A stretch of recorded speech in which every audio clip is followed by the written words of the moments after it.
Welcome back, Fan-Fueled family. Today will be a shorter video, but it's something I've wanted to cover for a while now. Something really neat within Star Wars that I don't think is talked about enough. Star Wars has a ton of really interesting characters and creatures, but one animal that's always stood out to me are the YSALAMIRI.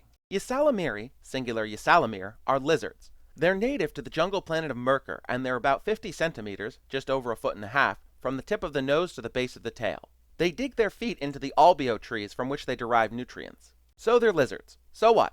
Why do I think these rather plain-looking space lizards deserve more attention? Well, the YSALAMIRI have a rather curious trait.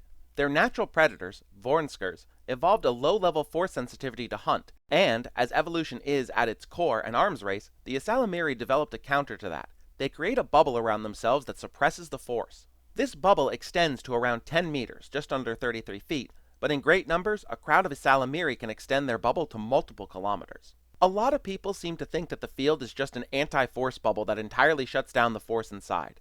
This is not quite accurate. As we discussed in the video last week on neutral force powers, the force is life. Every living thing is bound by the force. Instead, the YSALAMIRI's bubble suppresses the force, preventing those within from exerting influence over it.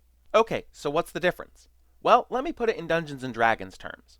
What most people think the YSALAMIRI do is what the D&D effect anti-magic field does, absolutely and totally shutting out any magic within the radius. If that kind of effect was put into place in Star Wars, completely severing and ceasing any trace of the Force, every living thing inside the bubble would immediately die. This is more like shutting down a target's senses, preventing them from feeling or influencing the Force. The Force is still present, but the affected individuals are unable to tap into it.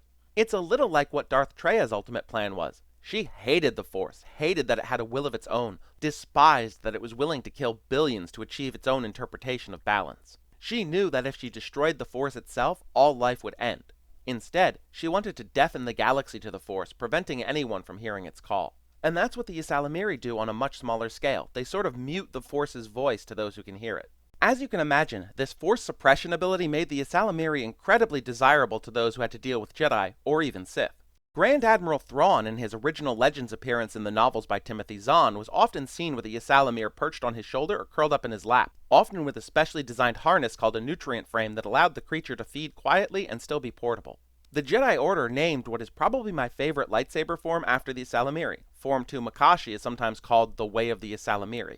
Count Dooku was famously one of the greatest swordsmen the Jedi Order had ever seen, and he specialized in this lightsaber form, something that worried the Council at the time, because the Sith were believed extinct and there were no lightsaber-wielding foes for Makashi to counter, only other Jedi. Tiber Zahn, a crime lord that rose to power during the Galactic Civil War, often kept YSALAMIRI in cages to prevent nosy Jedi from causing damage to his operations. Mira skin were effectively ascot ties claimed to have been made from YSALAMIRI skin and sold as a way to prevent force powers from affecting the wearer. This was a scam. Even if these items were made of real YSALAMIRI skin, the YSALAMIRI had to be alive for the bubble to function.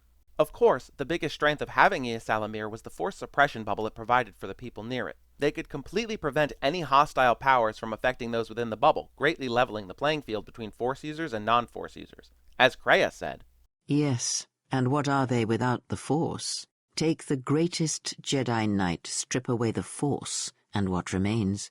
They rely on it, depend on it more than they know. Watch as one tries to hold a blaster, as they try to hold a lightsaber, and you will see nothing more than a woman, or a man, a child. In many ways, even you are more capable than a Jedi. You could survive where they could not, simply because you do not hear the Force as they do." While they were not sentient, they did seem at least somewhat intelligent, perhaps on the same level of a dog, and as such, they could be trained and even likely form attachments. On the other hand, that force suppression bubble worked both ways. Sure, a force-sensitive individual could carry one around to avoid detection, but while they were within the bubble, their own force powers were unusable. Their ability was also limited to direct force powers. A force push directed at the holder of the creature wouldn't affect them, but pulling down a support beam on top of the holder would still work as long as the force user was outside the bubble when they did so.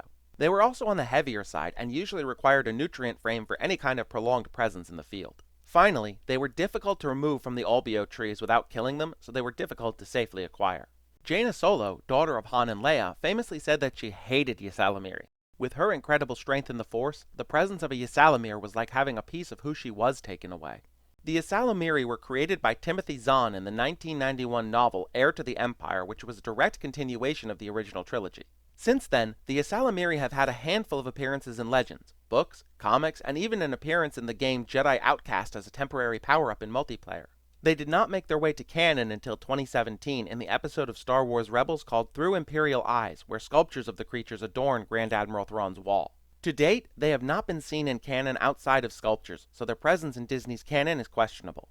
I've always liked the YSALAMIRI. They're a neat addition to Star Wars. This video was made both because I think not enough people are talking about these fascinating creatures, but also in the hopes that with more discussion of the YSALAMIRI, maybe Disney will take notice and include them in some capacity beyond just decoration. Maybe in Ahsoka Season 2? I could definitely see Thrawn keeping one on hand when Ahsoka inevitably returns to the galaxy. So tell me, what do you think about the YSALAMIRI? Do you agree with me that they're a cool addition to the nearly 50 years of history of Star Wars? Or do you think they don't really fit? Let me know down in the comments. Also let me know if you want me to cover other interesting creatures in future videos. Star Wars certainly has enough of them. Thank you so much for watching. I love making videos for you to watch, and the YSALAMIRI are close to my heart, so this was a natural pick. I just want to give a small shout out to my first ever subscriber who I know loves reptiles of all kinds, so this video is hopefully something you enjoyed. If you want to support me and the channel, the best way you can do that is by hitting that like button, leaving a comment, and subscribing. Go on, it's that button under the video that says subscribe. Click that, then click the bell and choose to receive all notifications. I read and reply to every comment, so if you have something you want me to cover, go ahead and let me know. Next Friday, we'll be looking at every single dark side power in Star Wars, which should be a really fun one. If you haven't seen last week's episode on all the neutral powers, click here. Or click here for a video on all the light side powers. Thank you again so much for watching, and I'll see you in the next one.